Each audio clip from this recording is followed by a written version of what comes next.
In 2011, a ranger stationed alone in Washington's Colville National Forest opened his door to a woman who appeared out of nowhere. She came inside. She sat at his table. She barely spoke. Then he noticed something that made his stomach drop. Hey everyone, welcome back to a brand new episode of Whispered Legends.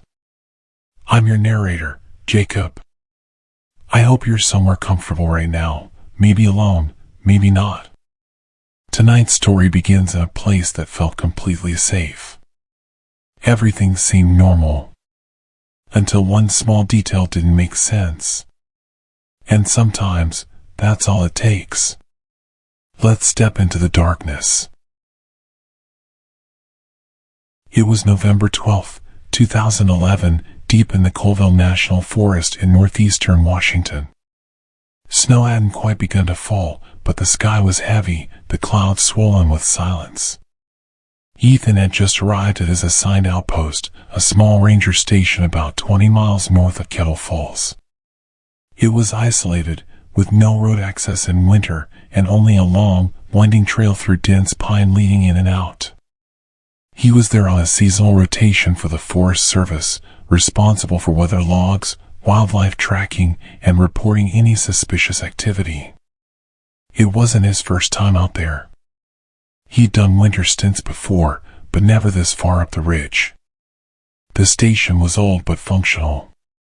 Solar panels gave him just enough power to keep lights on and his radio working. Most nights, it was just wind and trees. A few coyotes. Maybe an owl. It was peaceful, until it wasn't. That night, a Saturday, Ethan was finishing his logs when he heard it. 3 knocks. Soft. Deliberate. Not wood cracking or an animal against the wall. It was knuckles, slow and evenly spaced. He looked at the clock. 11:47 p.m. There wasn't supposed to be anyone up there. No hikers. No hunters. No backup ranger scheduled. He opened the door. Standing there was a woman. She looked out of place immediately. Long, tattered gray shawl. Dress that looked handmade, like something out of a Depression-era photograph. Her boots were thin and wet, wrong for the terrain. Her face, it was pale, almost too pale. And it didn't move right when she spoke. "May I come in?" she asked. Her voice was slow and soft, but something about the way she said it made the hair on Ethan's arms stand up. Still, he stepped aside. He figured maybe she was lost. Maybe someone's cabin nearby had broken down, or she'd taken a wrong trail. She came in without hesitation, sat at the little wooden table, and folded her hands in her lap. She didn't take off her shawl. Just sat there, watching him. He offered her soup, which she didn't touch. "You from around here?" he asked. She looked at him, blinking too slow. "From down the hill," she said. Ethan tried to place where that could be. The nearest cabin downhill was nearly 10 miles south, across a frozen creek. "You heard or something?" She shook her head. But the motion didn't seem natural. It was like she was imitating the gesture, not actually meaning it. He tried the radio to call in the odd visitor, but the signal cut out. No static. Just silence. The power flickered for a second. Then came back. He turned back to her and realized something had changed. Her hands. Her hands were in a different position, but he hadn't seen them move. They were longer than they should have been. Too narrow. The fingers didn't match. One hand looked like it belonged to a child, the other to an old man. The skin tones didn't even match. It was subtle. But it was wrong. He tried to keep calm. "What did you say your name was?" She smiled. "It doesn't matter," she said. None of them remembered either. Ethan stood up. Something inside him screamed to get away. He walked to the back room, pretending to grab a blanket. When he turned back, the chair was empty. No sound. No footsteps. Just gone. He stood there frozen, holding the blanket, staring at the empty seat. That's when he saw it, a long, gray hair curled around the backrest of the chair. Not just one strand. A small bundle. Like something had shed. He didn't sleep that night. The next morning, he went outside to scan the area. No footprints. Not even his own from the night before.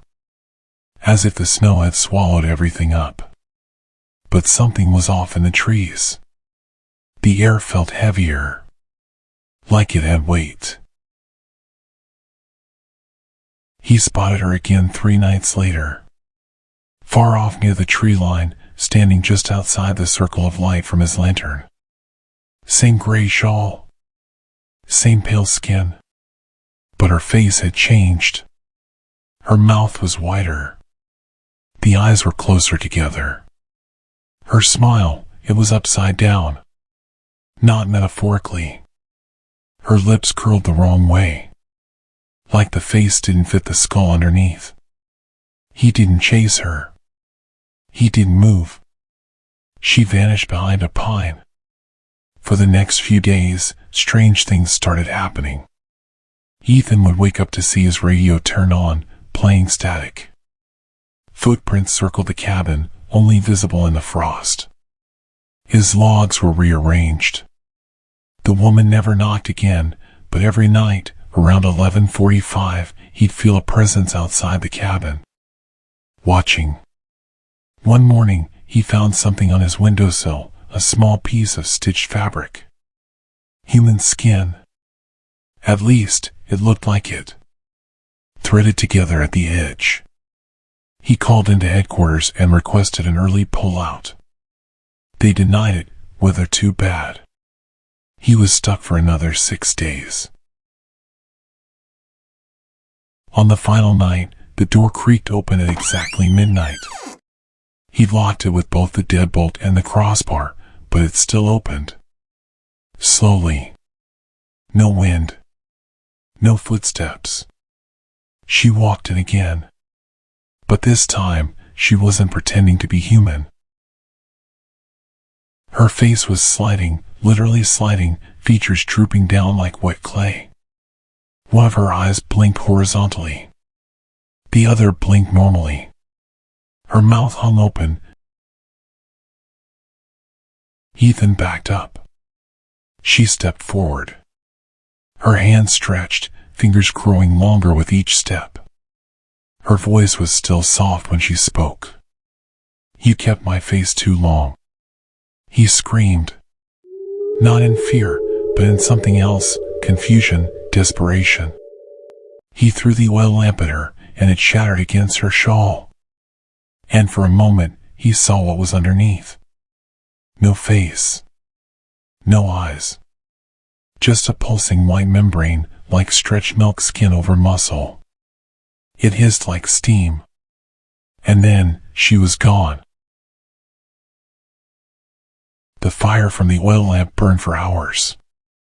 He sat outside in the cold, shaking, until the sun came up. When his replacement arrived days later, they found Ethan sitting on the roof of the cabin, eyes wide, teeth chattering, whispering the same sentence over and over. "It's not her face. It's not her face." He was discharged from the Forest Service 3 months later. Now he lives somewhere in southern Idaho. Doesn't speak to many people. He told his story in fragments to a former coworker who sent it anonymously to us. The cabin? It's still there. But the Forest Service no longer uses it for winter duty. Too many complaints. Too many missing reports from trail cameras. Too many hikers seeing something gray in the trees that doesn't leave footprints. Thank you for staying with us till the end. If you enjoy real, bone-chilling horror stories collected from forgotten corners of the world, consider subscribing.